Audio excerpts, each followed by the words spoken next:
Hello everybody, this is Tip Top MTG. Here in today's video, I am going to be giving you 11 tips on how you can rank up in MTG Arena Ranked. This video will not be explaining the ranked system and how it works, simply giving you tips. If you don't know how the ranked system works, I did a video a while back covering just that topic, and you can find that in the description. Either way, let's jump into this. So my first tip is play. It sounds simple, and it really is. Up until you get past gold, you only need above a 33% win rate to rank up. So the biggest hurdle for passing those ranks is generally just not playing enough games. Again, very simple, but it will get you generally past gold, which is where you are able to get both of the card style rewards every month. Tip number 2, pick a deck and stick with it. Generally, if you can get one deck that is super high tier, you are going to do much better than having a bunch of mediocre decks. Yes, each rank has its meta of popular decks, but generally finding a deck you like that works and getting it to its most powerful state is going to lead to more success.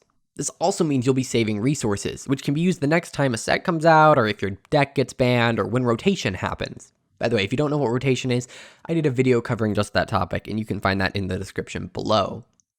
Now with this tip comes a caveat. If you find yourself getting bored of a deck, it can be a good idea to switch. Remember, tip 1 was playing, and if you don't enjoy your deck, you aren't going to be playing. Tip number 3, don't concede when you start losing. One mistake I see from time to time is that players will concede the second this game starts going downhill for them. In ranked games, I don't concede until I know it is literally impossible for me to win, because while they may have 20,000 creatures or 15,000 life, there is a chance that the turn before I die, I board wipe all those creatures, or kill my opponent despite their massive life total or creatures. I have lost many games to people who are at 1 or 2 health, and to think that they were so close to death, but I just couldn't finish them off, and so just know that that can happen to you too. Tip number 4. Find a deck that works against what you are seeing. When playing, if you notice that your deck is not making the cut anymore, it can be a good idea to look at what people are playing and either join them or counter them. If you head over to MTG Goldfish, you can see the meta of both standard and historic and see what people are playing. From there, you can copy a high power deck straight over to the game, or you can build your own deck that happens to counter what the meta is. For example, if a mill deck, that being a deck that wants to put your library into your graveyard, is popular, you could build a deck that uses your graveyard as a resource. And boom, now their cards that are supposed to be killing you are actually powering you up. Make sure you are playing the right format for your deck, and that's tip number 5. And I don't mean format like standard, historic, or brawl. I mean the type of gameplay you prefer. When looking at your deck, it may do better in a best of 3 style of game compared to a best of 1. Best of 3 has you playing multiple games against the same opponent, and the first to win 2 games wins the whole match. In between the games, you can swap cards from your 15 card sideboard you prepared. So if you have a deck that wants to have all the answers, a best of 3 would work better, as you can swap out cards for ones that counter your opponents even better. However, if you have a fast deck or one that relies heavily on a gimmick like an artifact or enchantment, best of 1 is generally better, as your opponents can't swap out cards to stop you, and you can get through your games quickly. Kind of think about it like this. If you have an enchantment that your deck relies on being on the battlefield, if you're playing in best of 1, people are way less likely to run enchantment removal because they don't want a dead card in their hand. They could have a card that destroys an enchantment, and if you're not running enchantments, it's dead in their hand. Versus in best of 3, on that second game, they can move a bunch of enchantment removal from their sideboard into their main deck. And so oftentimes you might be able to win that first game, but then the second game, you might get shut down because of the ability to sideboard. So just kind of take a look at what your decks want to do and what you enjoy more, and use that to decide what you want to do. Tip number 6, playing fast decks can help a lot. Let's take 2 imaginary decks, Mono Red Aggro and Blue White Control. The Mono Red Aggro deck has a 51% win rate, and the Control deck has a 55% win rate. While technically the Control deck is the better deck, the games are going to take 3 to 4 times longer. So if you're wanting to rank up quickly, the aggro deck, while having a lower win rate, is going to do better because you can play 4 games in the time it takes the control deck to play 1. So yes, you may end up losing more games in the long run with the aggro deck, but you are using that to be able to play more games. You're either going to win quickly or lose quickly, and that means that yes, you are winning more, but you're also losing. You are losing more, but you also are winning more, which means that in the same amount of time, you can generally rank up faster than those decks that have a slightly higher win rate. Tip number 7, take your time. A lot of the time, your play mistakes come from not knowing what cards your opponent has played or misreading one. Remember, you don't get bonus points for spending the least time. Make sure you understand what is on the board, and when you are about to do something, you understand everything that'll happen after and what your opponent's response might be. For instance, you might notice that they've always been holding up 3 mana. Maybe they have a counterspell. Or maybe you notice that on their board they have a card that counters a spell if no mana was spent to cast it.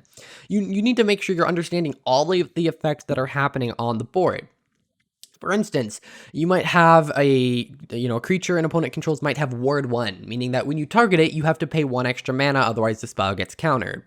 Understanding that means you won't accidentally cast a spell and have it countered for no reason. So you kind of just have to take a look and understand the board. Similarly, tip number 8 is ask questions. You don't get better at the game by just going along for the ride. If something happens and you don't understand why, ask someone so that you can get a better understanding of how the rules work. Understanding the phases of the game, priority, and more can help you do some plays you wouldn't have ever thought to do. Have you ever thought about countering your own spell or killing your own creatures?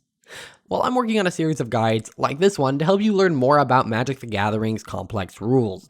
So you can check out my playlist of guides to learn more, and that'll update as I do more of these style of videos. Tip number 9 is don't get frustrated. Sometimes you'll go on losing streaks, and it happens. Magic is a game of skill, but luck plays a major part in it as well. Sometimes when you get frustrated, you stop making clear choices, and that prolongs your losing streak. That leads me perfectly to my next tip, but I also want to talk a little bit more about getting frustrated. I mean, remember, when you get frustrated, you're less likely to take your time. When you're frustrated, you're less likely to ask questions. And when you're frustrated, you're just less likely to think things through. And all of these are essential to beating your opponent. Everyone experiences, issues when it comes to luck. Everyone gets mana screwed. Everyone gets mana flooded occasionally. But it's those players that can make the smart decisions that's what lets them get to the higher ranks. So even if you're getting frustrated, you just need to think through all of your options. And some ways you can do this is actually, there are these cool things called like MTG Puzzles, where it's like, it gives you a board state and it says, it's possible to win this turn. How do you do that? And they're very, very awesome. And I thought about maybe doing a video about them. So let me know if you'd be interested in that. But, you can use those to kind of learn your decision making and oftentimes show that even in the weirdest situations, it could be possible for you to win this turn or next turn.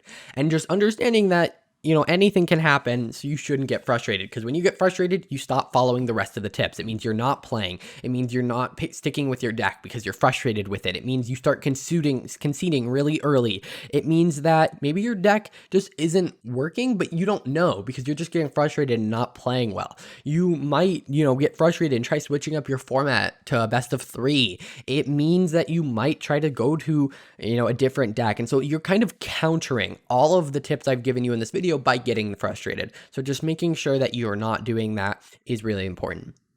Now, what can help with that is taking breaks. Sometimes you just need to step away for a second and come back with a more clear headspace. It lets you kind of refocus up and get you back to climbing the ladder. If you're frustrated because you just lost a game because your opponent top decked something and you top decked a land, that is frustrating. But maybe you just need to take a step back, cool off, and come back later so that you can have kind of that clear headspace to think about your games and play them. And then tip number 11, while a little bit cheesy, is have fun. I know this sounds ridiculous, but Magic is a game. And so, this video is about, competitive edge. How do you get better? But also you have to understand that it is a game. And so, looking at it, if you're not having fun with ranked is not the only way to play. There is Brawl, there is normal standard, normal historic, limited, all of these different things. And, I'm generally talking about constructed rank in this video, but just know that there are so many different ways to play the game that if you are not having fun, ignore any of my tips. If you just love Azorius Control, play Azorius Control. If you love building all sorts of mediocre decks, do it. Because again, tip 1 was play. And what makes you play? When you have fun. So this list is kind of supposed to be circular. By following one tip, you will lead into the next and it kind of loops in a circle. And so I hope you guys see that and are able to use it in your games. Either way, I hope these tips were useful and you are able to use them to help you rank up. I want to know in the comments down below what tip you think is going to be the most helpful for you, or if you have any tips for other people that I did not mention here. I'm trying to do this series of like guides because I feel like people can learn a lot from them, especially when I aim them at MTG Arena specifically. So yeah, check out those links that I said in the description down below. Also, hit the like button if you liked this video and found it useful. Hit the subscribe button to see more videos like this and just, magic news, magic guides, all sorts of fun stuff, custom Magic the Gathering cards, all of that. Hit the subscribe button to see those. You can also check out my socials in the description down below. I will see you guys in the next one. Bye.